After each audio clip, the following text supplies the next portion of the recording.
Pentakosta ketiga. Pertama, Pentakosta ketiga adalah pencurahan Roh Kudus yang dahsyat di zaman now, melebihi yang terjadi di Azusa Street.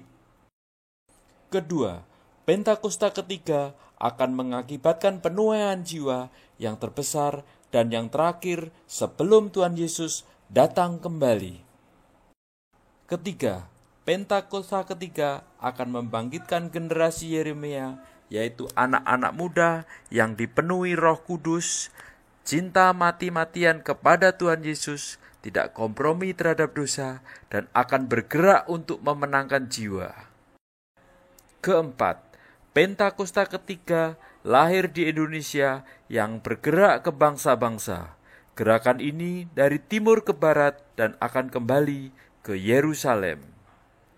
Kelima, Pentakosta ketiga akan memberikan kuasa untuk menyelesaikan amanat agung Tuhan Yesus, dan setelah itu Tuhan Yesus datang kembali. Shalom saudara, Tuhan Yesus dalam amanat agung meminta kita untuk memuridkan dan kita sendiri harus menjadi seorang murid. Namun banyak orang yang menganggap menjadi seorang murid itu susah dan tidak menyenangkan. Padahal sesungguhnya hal itu justru sangat berguna bagi kehidupan kita. Oleh karena itu, edisi Voice of Pentecost kali ini kita akan membahas jati diri seorang murid. Dalam bahasa aslinya, murid berarti seseorang yang belajar. Dalam Alkitab, memuridkan adalah cara untuk memperluas kerajaan Allah. Inilah yang Tuhan Yesus lakukan selama pelayanannya di bumi ini. Ia mengajar dan melatih murid-muridnya untuk pada akhirnya diutus menjadi saksi.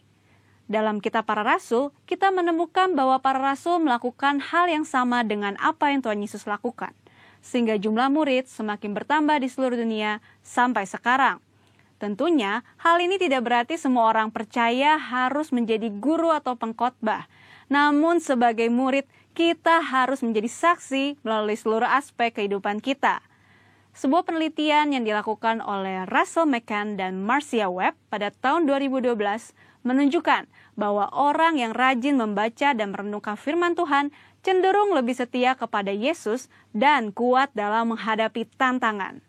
Hal ini sesuai dengan firman Tuhan yang berkata bahwa iman timbul dari pendengaran akan firman Tuhan. Itulah sebabnya kita harus lebih banyak membaca dan merenungkan firman Tuhan, agar pola pikir dan iman kita lebih kuat dalam menghadapi tantangan dan pergumulan hidup kita. Selain itu, kita juga dihadapkan dengan bahaya pengajaran sesat. Pengajaran sesat merupakan pola serangan iblis sejak di Taman Eden hingga akhir zaman. Karena iblis adalah bapa pendusta dan metodenya adalah dengan tipu muslihat. Untuk menghadapi tipu muslihat iblis adalah dengan pedang roh, yaitu firman Tuhan. Namun ada orang-orang Kristen yang tidak terlalu suka dengan pengajaran karena dianggap sebagai sesuatu yang rumit dan membosankan. Akibatnya, ada orang Kristen yang menganggap pengalaman rohani lebih penting daripada pengajaran. Mari kita renungkan ilustrasi ini. Mana yang Anda pilih? Melihat laut dari tepi pantai atau melalui sebuah peta? Berada di tepi pantai dan melihat laut secara langsung tentu memiliki kesan yang menyenangkan dibandingkan saat kita melihatnya melalui sebuah kertas yang terasa membosankan. Pengalaman rohani sama seperti melihat laut secara langsung dari tepi pantai, pasti lebih menyenangkan. Namun dengan menggunakan peta, kita dapat menyeberangi lautan dan peta dibuat berdasarkan pengalaman banyak orang. Pengajaran sama seperti peta. Sepertinya membosankan, tetapi pengajaran disusun oleh orang-orang yang sudah mengalami banyak pengalaman rohani. Dan pengajaran memberikan perspektif yang lebih luas dibandingkan pengalaman rohani kita secara pribadi. Jadi, pengalaman rohani dan pengajaran sama pentingnya. Asumsi lainnya adalah menganggap pengajaran sebagai sumber perpecahan gereja. Namun, tidak semua perpecahan adalah sesuatu yang buruk, terutama ketika berhadapan dengan pengajaran yang bertentangan dengan Alkitab. Albert Mohler menggunakan istilah theological triage, yaitu metode untuk menentukan tingkat kekritisan sebuah pengajaran. Tingkat pertama, yang paling kritis, yaitu pengajaran dasar yang mempengaruhi keselamatan seseorang, yaitu pengajaran mengenai Alkitab adalah firman Tuhan, ketritunggalan Allah, ketuhanan Yesus, karya penebusan, keselamatan karena kasih karunia melalui iman hanya kepada Yesus Kristus.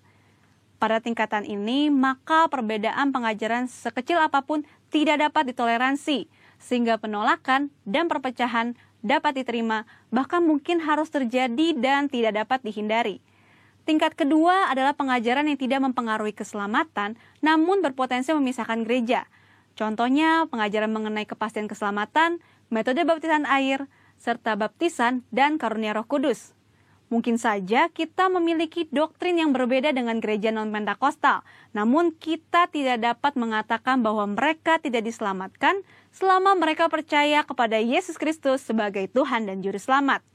Tingkat ketiga, pengajaran yang berbeda namun tidak esensial untuk memisahkan gereja, seperti pengajaran mengenai urutan peristiwa Second Coming dan akhir zaman. Tanpa mengenali tingkat kekritisan pengajaran ini, maka kemungkinannya perbedaan pengajaran sekecil apapun dapat mengakibatkan perpecahan. Di sisi lain, terjadi kompromi yang berbahaya ketika pengajaran yang bertolak belakang diterima di dalam gereja. Lalu, apa langkah praktis yang harus kita lakukan untuk menjadi seorang murid yang sejati? Mulailah dengan membaca Alkitab setiap hari, mendengarkan khotbah dan pengajaran yang sehat dari gereja, serta mengikuti kelas-kelas pengajaran KOM di gereja kita. Ingat, seorang murid itu belajar. Belajar adalah sebuah usaha yang memerlukan ketekunan. Tuhan menegur bahkan mengutuk orang yang malas, baik yang malas bekerja maupun yang malas belajar. Marilah kita bertekun dalam pengajaran, dan Tuhan berjanji akan mempertajam telinga kita sebagai seorang murid. Maranatha, Tuhan Yesus memberkati.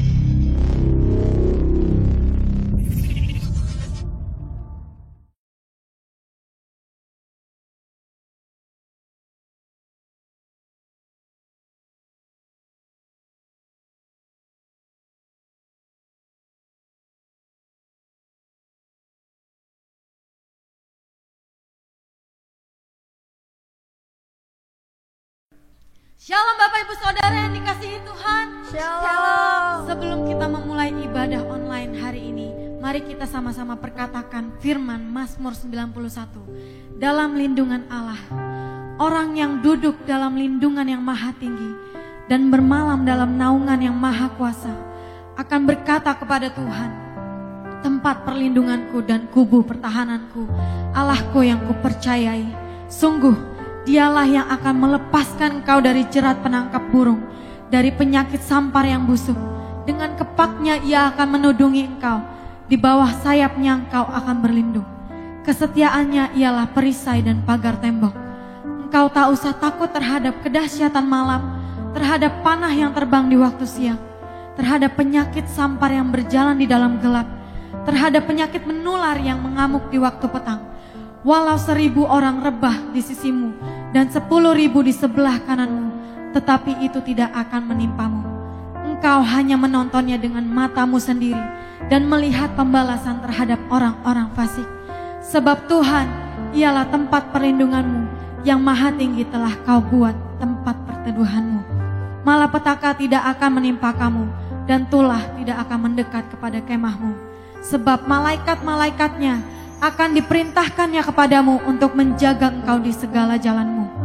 Mereka akan menatang engkau di atas tangannya, supaya kakimu jangan terantuk kepada batu. Singa dan ular tedung akan kau langkahi, engkau akan menginjak anak singa dan ular naga. Sungguh hatinya melekat kepadaku, maka aku akan meluputkannya. Aku akan membentenginya, sebab ia mengenal namaku. Bila ia berseru kepadaku, aku akan menjawab.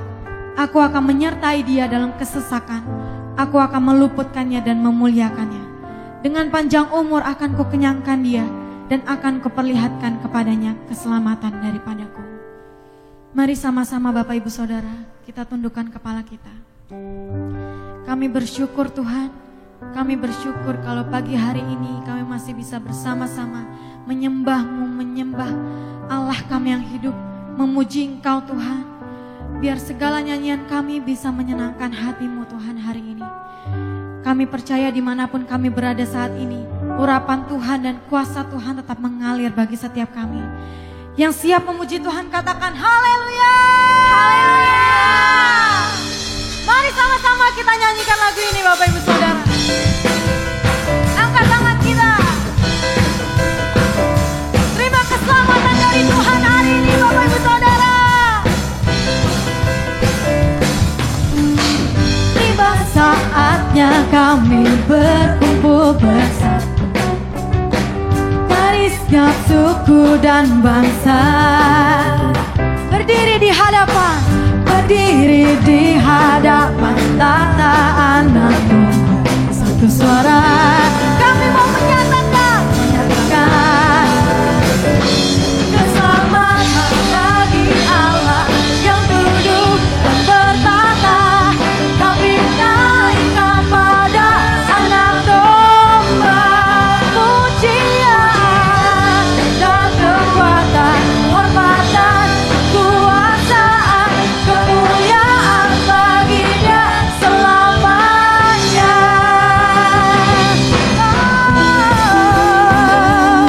Tepuk tangan Bapak Ibu Saudara.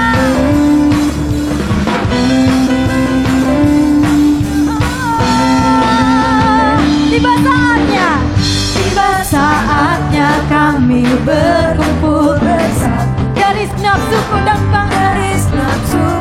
dan bangsa,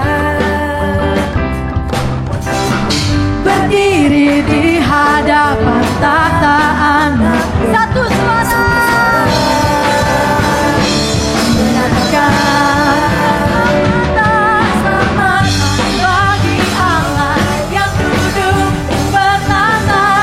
Kami naikkan pada anak domba, pujian dan kekuatan, hormat dan kuasaan, kemuliaan bagi Dia selamanya.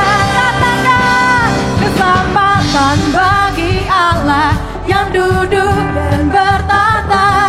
Kami naik pada anak domba, pujian dan kekuatan, hormat dan kekuasaan, kemuliaan bagi Dia selamanya. Katakan keselamatan bagi Allah yang duduk dan bertata. Kami naikkan pada anak domba, pujian dan kekuatan, hormat dan kuasaan, kemuliaan bagi Dia selamanya. Katakan keselamatan bagi Allah yang duduk dan bertata. Kami naikkan pada anak domba, pujian dan kekuatan, hormat dan kuasaan, kemuliaan bagi Dia selamanya. Katakan kemuliaan bagi Dia, kemuliaan bagi Dia selamanya, kemuliaan bagi Dia selamanya. Yang bersukacita hari ini, sorakan kemuliaan hanya bagi Tuhan kita Bapak Ibu Saudara. Terima kasih Tuhan buat hari ini. Terima kasih buat segala anugerah-Mu dalam hidup kami. Kami mau menyembah-Mu Tuhan lebih dalam lagi.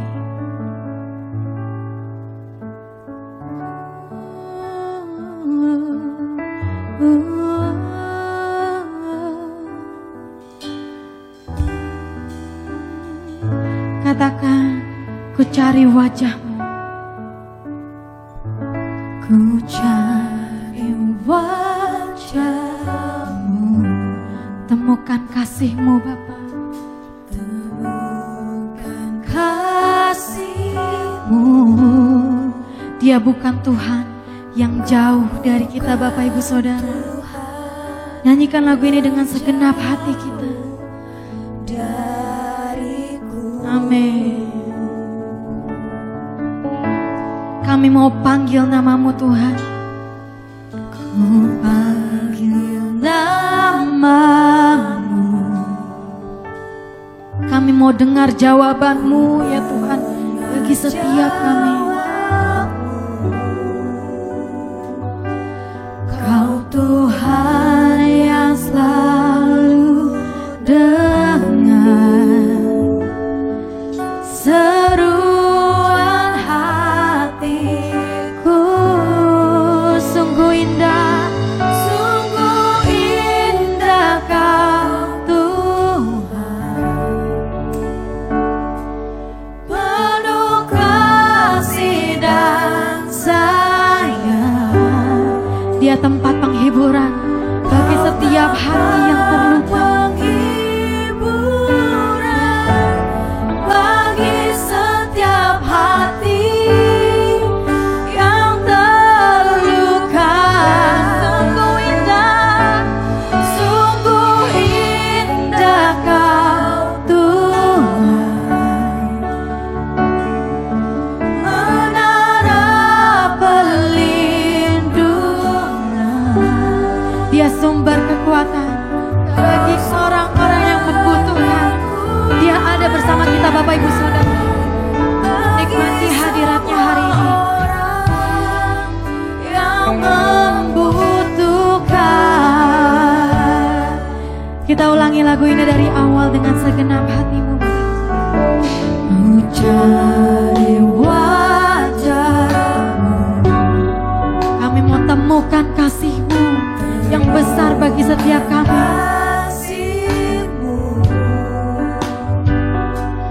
Kau bukan Tuhan yang jauh dariku. Kami mau dengar jawaban-Mu. Panggil namamu, oh Jesus. Dengar jawab-Mu. Kau Tuhan yang selalu mendengar setiap seruan hati kami.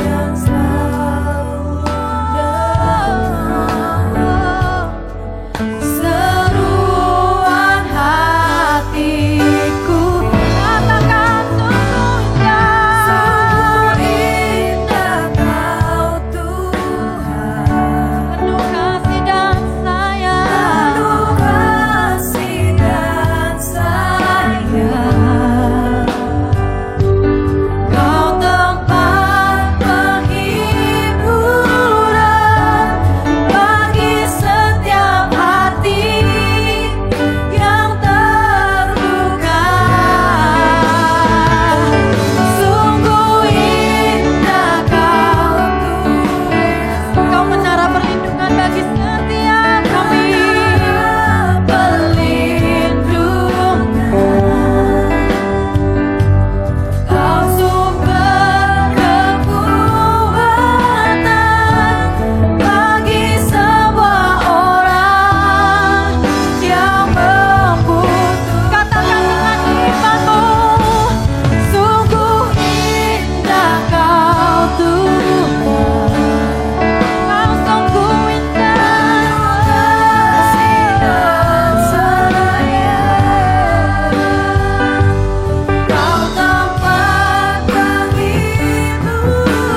kerinduan hati kita.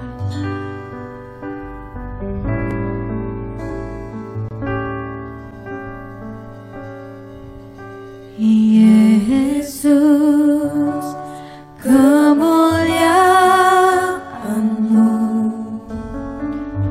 pulihkan hatiku.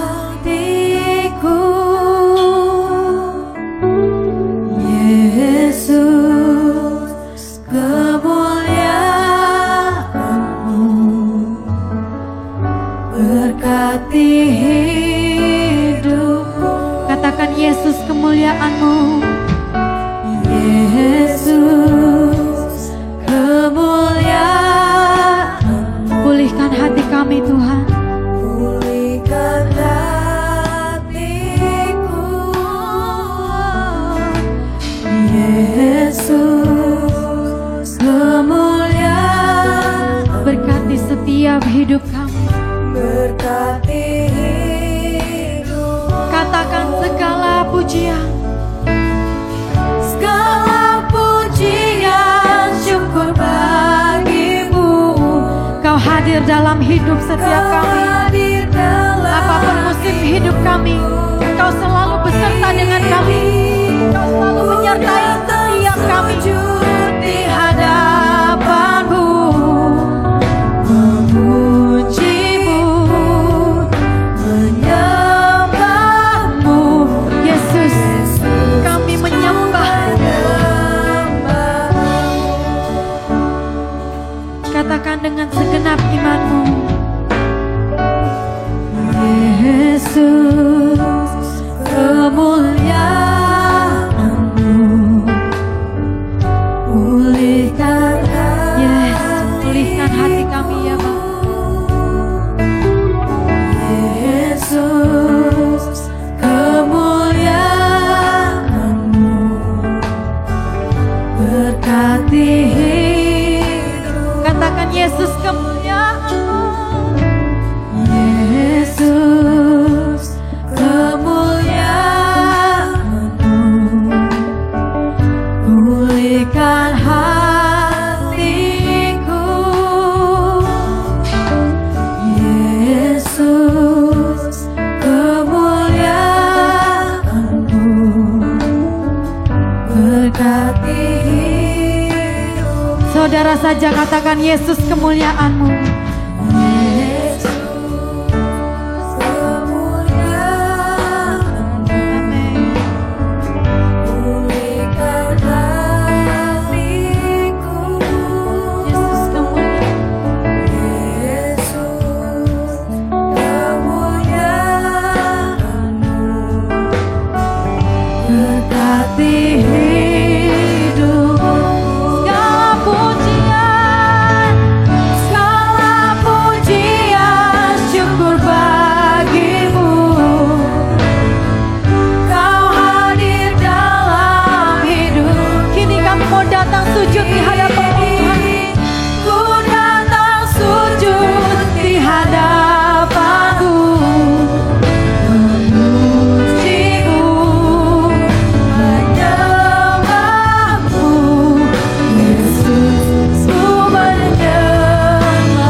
sujud di hadapan-Mu Tuhan, memuji Engkau lebih lagi, menyembah-Mu seumur hidup kami ya Bapa. Menyembah-Mu, Yesus, ku menyembah. segenap hatimu katakan sekali lagi, nyatakan. Segala pujian syukur bagimu, Kau hadir dalam hidup kini. Ku datang sujud di hadapanmu, memujimu,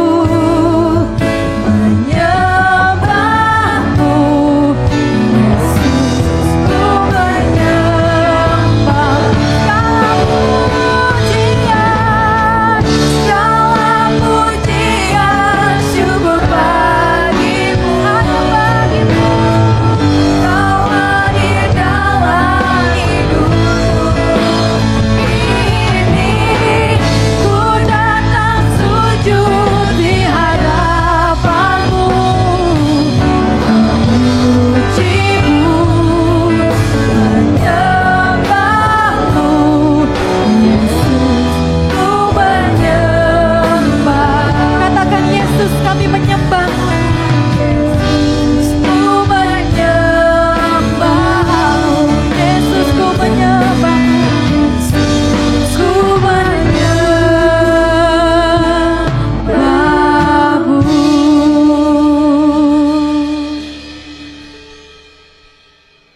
Shalom Bapak Ibu Kasih Tuhan, mari kita berdoa sebelum kita mendengarkan firman Tuhan. Kembali kami datang di hadapan-Mu Bapa, kami bersyukur buat setiap kesempatan yang Tuhan berikan untuk kami mendengar firman-Mu. Saat ini kami rindu diberkati dengan firman-Mu, pakai hamba-Mu ini Tuhan, urapi, kuduskan dengan darah Yesus. Kami siap menikmati berkat firman-Mu. Dalam nama Yesus kami berdoa. Amin. Bapak Ibu Kasih Tuhan, tema firman Tuhan kita saat ini ialah Yesus memberi kelegaan. Yesus memberi kelegaan. Kita baca ayat Alkitab yang sangat terkenal, yaitu dalam Matius 11 ayat 28. Matius 11 ayat 28 berkata, "Marilah kepadaku semua yang letih lesu dan berbeban berat, aku akan memberi kelegaan kepadamu." Saya ulangi. Marilah kepadaku semua yang letih lesu dan berbeban berat, aku akan memberi kelegaan kepadamu. Satu kali ada seorang pendeta, dia salah nyebut ayat ini, kan dia baca terburu-buru. Dia berkata begini, "Marilah kepadaku semua yang letih lesu dan berbadan berat." Nah, Bapak Ibu, ini ada satu kesalahan, ya. Ini hanya sekedar intermezzo saja. Nah, hari ini kita akan membahas tentang Yesus memberi kelegaan. Dalam ayat 28 ini ada sebuah penekanan bahwa Yesus dapat memberi sebuah kelegaan. Amin. Artinya, di dalam Yesus ada kelegaan. Artinya, Yesus adalah sumber kelegaan itu sendiri. Hari-hari ini banyak orang merasa tertekan jiwanya, tertekan hidupnya karena COVID-19. Tapi kita percaya, kita punya Tuhan Yesus yang dapat memberi kelegaan. Kenapa? Karena Dia adalah sumber dari kelegaan itu sendiri. Nah, berkaitan dengan tema itu, kita akan lihat dulu, Bapak Ibu, arti dari kata kelegaan. Apa arti kata kelegaan dalam ayat tersebut? Ada 3 hal yang kita akan pelajari. Kata kelegaan di sini digunakan dari bahasa aslinya yang memiliki 3 makna. Yang pertama, mengizinkan seseorang untuk berhenti dari apa yang dikerjakan sehingga dapat diartikan sebuah kebebasan atau kelepasan. Jadi yang pertama, mengizinkan seseorang untuk berhenti dari apa yang dikerjakan sehingga dapat diartikan sebuah kebebasan atau kelepasan.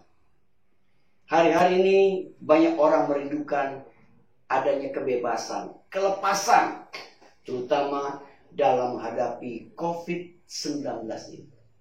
Tapi kita percaya bahwa Yesus sekali lagi adalah sumber dari kelegaan itu yang dapat memberikan kita kebebasan atau kelepasan.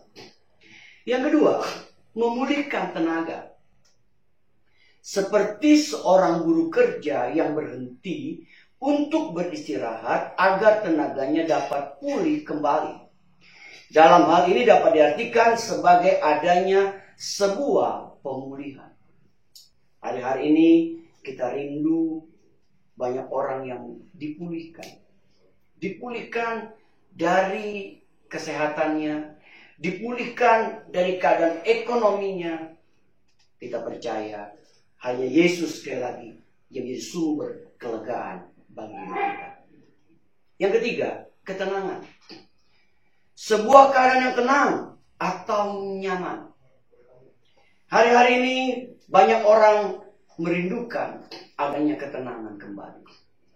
Dan kita percaya bahwa hanya Yesus yang dapat memberikan ketenangan sejati dalam hidup kita. Nah, yang berikut Bapak Ibu, kita akan lihat kelegaan yang Yesus berikan. Tadi yang pertama, arti dari kata kelegaan. Sekarang yang kedua, kelegaan yang Yesus berikan. Yang pertama, kelegaan dari penderitaan hidup. Kelegaan dari penderitaan hidup.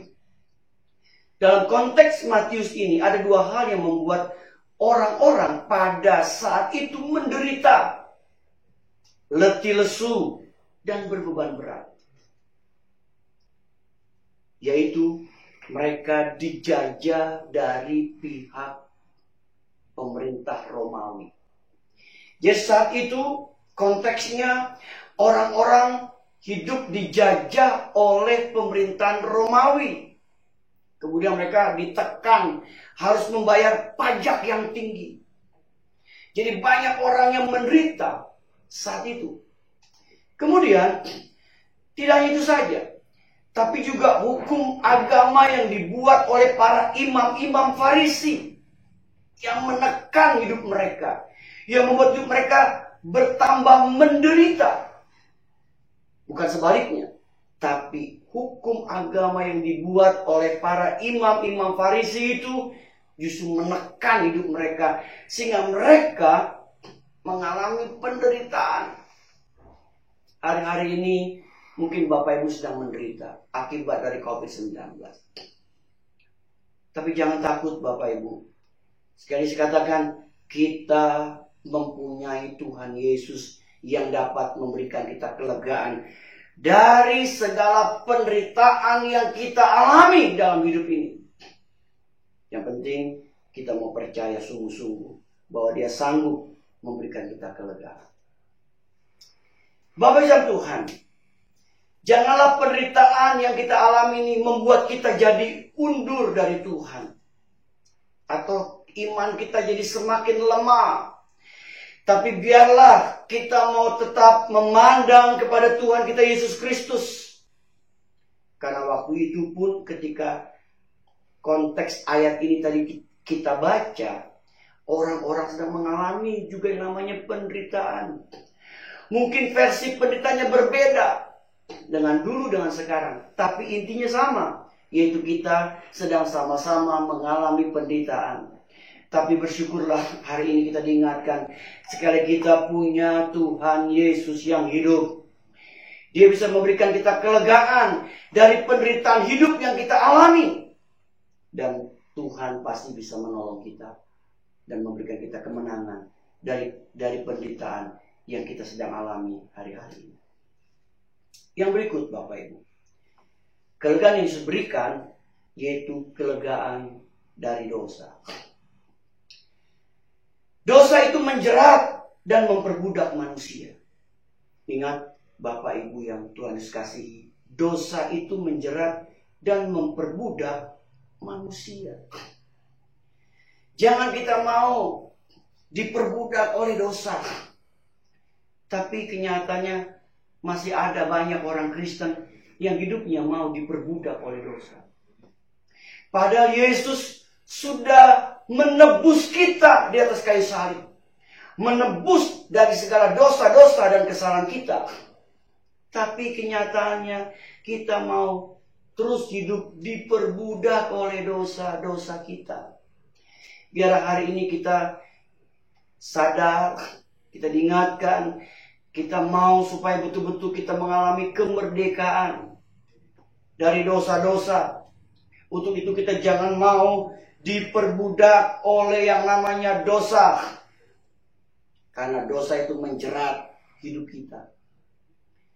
Hari ini kita bersyukur kembali bahwa kita memiliki Tuhan kita Yesus Kristus. Dia bisa memberikan kita kelegaan dari yang namanya dosa. Kalau kita sudah bersalah, kita minta ampun sama Tuhan. Ada ayat firman Tuhan berkata bahwa sekalipun dosamu merah seperti kirmis, akan disucikan oleh Tuhan kita Yesus Kristus. Kemudian Bapak Ibu Tuhan, kita melihat yang berikutnya, kelegaan yang diberikan tadi yang pertama, yaitu dari penderitaan hidup. Yang kedua, tadi kelegaan dari dosa. Sekarang yang ketiga, kelegaan jiwa. Kelegaan jiwa. Kata jiwa di sini dari bahasa aslinya yang dapat diartikan secara umum ini berbicara mengenai keadaan batin seseorang. Jadi kata jiwa di sini dari bahasa aslinya yang dapat diartikan secara umum berbicara mengenai keadaan batin seseorang. Keadaan batin kita. Sesuatu yang di dalam. Hal ini dapat diberi makna bahwa di dalam Yesus ada kelegaan dari rasa takut dan khawatir yang sering mengganggu keadaan batin manusia atau batin kita. Berapa banyak hari-hari ini orang yang batinnya sedang tertekan. Jiwanya sedang tertekan.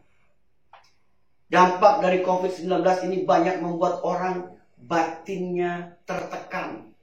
Banyak orang yang stres. Bahkan banyak orang yang takut dengan COVID-19. Dan Bapak Ibu, seperti kita ketahui, semakin kita takut, akhirnya apa? Imun tubuh kita jadi turun, jadi drop. Hari ini kita diingatkan kembali oleh firman Tuhan. Jangan kita biarkan jiwa kita ini tertekan. Jangan biarkan jiwa kita ini terus diintimidasi dengan rasa takut dan rasa khawatir. Memang secara manusia kita bisa khawatir dan takut, itu manusiawi. Tetapi Alkitab juga mengingatkan buat kita, jangan kita mau dikuasai dengan rasa takut dan khawatir terus-menerus dalam hidup ini. Kita punya Tuhan Yesus yang hidup, yang dapat menolong kita untuk kita terlepas dari rasa khawatir dan takut dalam menjalani kehidupan ini. Kalau kita lihat situasi seperti ini, sepertinya kita lihat masa depan kita menjadi suram. Akibat COVID-19 ini banyak orang kehilangan pekerjaan, kehilangan usaha, bahkan kehilangan orang-orang yang kita kasihi. Akhirnya apa? Keadaan kita jadi tertekan, jiwa kita tertekan. Tapi hari ini Bapak Ibu dikasih Tuhan, biarlah kita mau mempercayai Tuhan kita Yesus yang dapat menolong kita keluar dari rasa takut, dari rasa khawatir yang menekan jiwa kita. Bapak Ibu, kalau jiwa kita terus tertekan, lama-lama kita jadi stres. Dan berapa banyak orang yang akhirnya kalah di dalam pertarungan hidup ini. Kecewa, tinggalkan Tuhan. Dan bahkan yang lebih menakutkan lagi adalah mereka sampai apa Bapak? Bisa sampai ada yang bunuh diri. Kenapa? Karena tertekan jiwanya. Karena mengalami depresi dalam hidupnya. Biarlah hari-hari ini apapun yang sedang kita alami, Bapak Ibu dikasih Tuhan, jangan biarkan jiwa kita tertekan. Tertekan terus-menerus. Kita mau mengalami kemenangan dari jiwa yang menekan kita. Bahkan kita bisa berkata, mengapa engkau tertekan, hai jiwaku? Seperti pemasmur berkata, Mengapa engkau tertekan, hai jiwaku? Mari, bangun, bangkit. Kita percaya kita punya Yesus yang dapat menolong hidup kita. Bagusnya Tuhan. Yang ketiga, bagaimana kita mendapat kelegaan. Yang ketiga, bagaimana kita mendapat kelegaan. Yang pertama, datang pada Yesus. Dalam Matius 11 ayat 24 tadi ada perkataan, marilah kepadaku. Ini adalah suatu undangan yang Yesus berikan buat hidup kita. Dia mengundang kita. Buat orang-orang yang letih, lesu, dan berbeban berat. Untuk apa? Untuk datang kepada Yesus. Bapak Ibu dikasih Tuhan. Dalam keadaan kita tertekan, dalam keadaan kita letih, lesu, dan berbeban berat, alamat yang paling tepat adalah kita mau datang di bawah kaki Yesus. Kita mau datang menerima undangan Yesus yang Dia telah berikan kepada kita. Untuk kita diminta untuk datang kepada Dia. Hampiri Yesus. Datang kepada Yesus. Bapak Ibu Tuhan, seringkali kita bukan datang kepada Yesus. Kita datang kepada orang lain. Kita minta pertolongan kepada orang lain. Orang kalau menolong kita tuh ada batasnya, Bapak Ibu. Tapi kita bersyukur kita punya Yesus yang menolong kita tidak pernah ada batasnya. Makanya mari kita datang sama Yesus. Mari Bapak Ibu datang kepada Dia. Hampiri Dia. Kalau perlu kita datang dengan segala kerendahan hati kita. Kita hampiri Dia. Kita memohon kepada Dia. Mohon kepada Yesus. Saya percaya Tuhan Yesus adalah Tuhan yang selalu mau membuka pintu anugerahnya. Untuk kita datang menghampiri Dia. Nah, saat ini bagi Bapak Ibu yang sedang menghadapi keadaan yang tertekan, dalam keadaan yang sedang menderita, mari terimalah undangan yang Yesus berikan kepada kita. Kita mau datang kepada Yesus. Kita mau hampiri Yesus dengan sungguh-sungguh. Bapak Ibu, ingat ada kisah dari seorang yang buta di Alkitab. Ketika dia datang kepada Yesus, maka Yesus menyembuhkan matanya yang buta, mencelupkan matanya dari kebutaannya, dan dia mengalami mujizat pertolongan dari Tuhan Yesus. Mari Bapak Ibu, kita mau datang menghampiri Yesus. Yang kedua, bagaimana kita mendapat kelegaan? Kita mengajarkan pikul kuk dalam Matius 11 ayat 29. Kuk adalah gambaran dari sebuah kendali. Kuk adalah gambaran dari sebuah kendali. Hal ini memiliki arti bahwa kita harus berada di bawah kendali Tuhan. Atau mau dikendalikan oleh Tuhan. Bapak Ibu Tuhan, seringkali kita tidak mau hidup kita ini dikendalikan oleh Tuhan. Kita mau hidup menurut caranya kita sendiri. Kalau orang Kristen yang hidupnya mau hidup dengan caranya sendiri, dia bisa merasakan akibat dari apa yang dia perbuat. Untuk itu biarlah kita mau dikendalikan oleh Tuhan. Artinya kita mau belajar taat kepada Tuhan. Meskipun kadangkala perintahnya susah, perintahnya itu sulit, dan bahkan kadangkala perintah itu tidak masuk akal. Tapi biarlah kita mau belajar taat. Artinya kita mau dikendalikan oleh Tuhan dalam hidup kita ini. Saya percaya Bapak Tuhan, kalau kita ada di bawah kendali Tuhan, saya percaya Tuhan sekali pasti bertanggung jawab dengan hidup kita. Kenapa? Karena Dia yang mengendalikan sepenuhnya hidup kita. Untuk itu mari kita mau biarkan diri kita mau dikendalikan sepenuhnya oleh Tuhan. Bapak Ibu, kau bicara tentang tadi kuk. Kuk itu biasanya ada pada sebuah binatang. Ya, ditaruh entah itu di sapi, di kerbau. Kita lihat, ketika kuk itu diberikan dan kerbau itu mau dikendalikan, maka semuanya berjalan dengan baik. Sama juga dengan hidup kita. Kalau hidup kita mau dikendalikan oleh Tuhan kita Yesus Kristus, saya percaya pasti hidup kita akan jadi baik.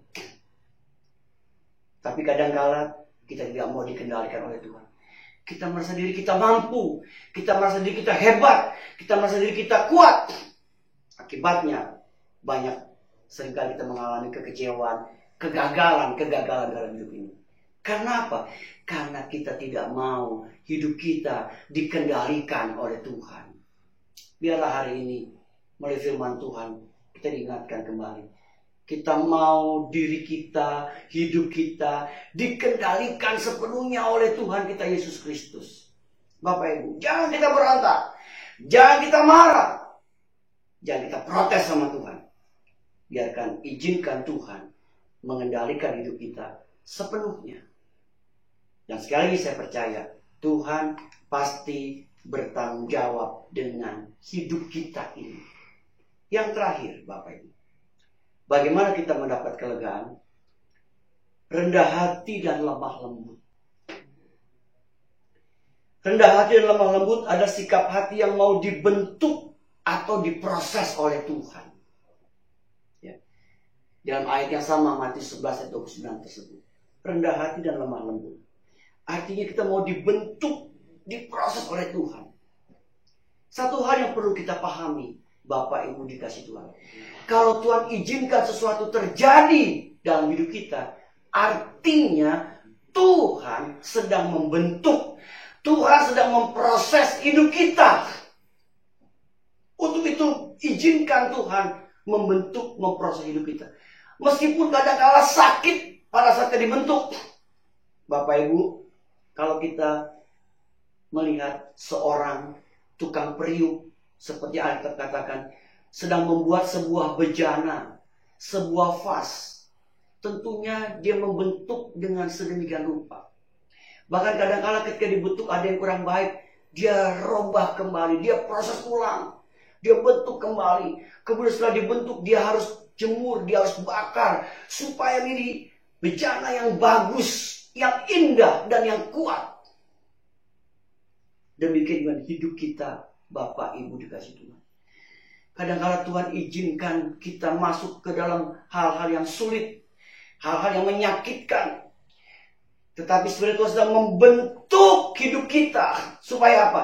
Supaya kita jadi satu bejana yang indah di hadapan Tuhan.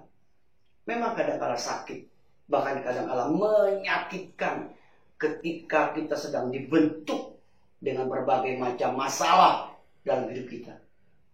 Tapi sebenarnya Tuhan punya tujuan yang baik. Yaitu apa? Supaya kita mau dibentuk, diproses, hingga kita menjadi alat atau bejana untuk kemuliaan namanya. Mari Bapak Ibu, kita memiliki hati yang rendah hati dan lemah lembut.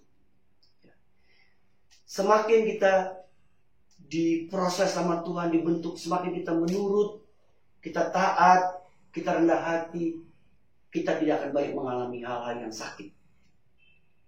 Tapi jangan salah Bapak, semakin kita menolak, kita bisa akan dihajar lebih kuat lagi. Bahkan lebih banyak yang menyakitkan kita alami dalam hidup ini. Untuk itu sekali lagi, biarlah kita memiliki hati yang rendah hati dan lemah lembut. Izinkan Tuhan memproses, membentuk hidup kita. Dan kita bersyukur sekali lagi, Yesus sumber kelegaan yang dapat memberikan kelegaan buat hidup kita. Berbahagialah kita mendengar firman Tuhan serta melakukannya. Amin. Bagi Bapak Ibu mau didoakan, mari kita angkat tangan. Saya mau berdoa buat Bapak Ibu.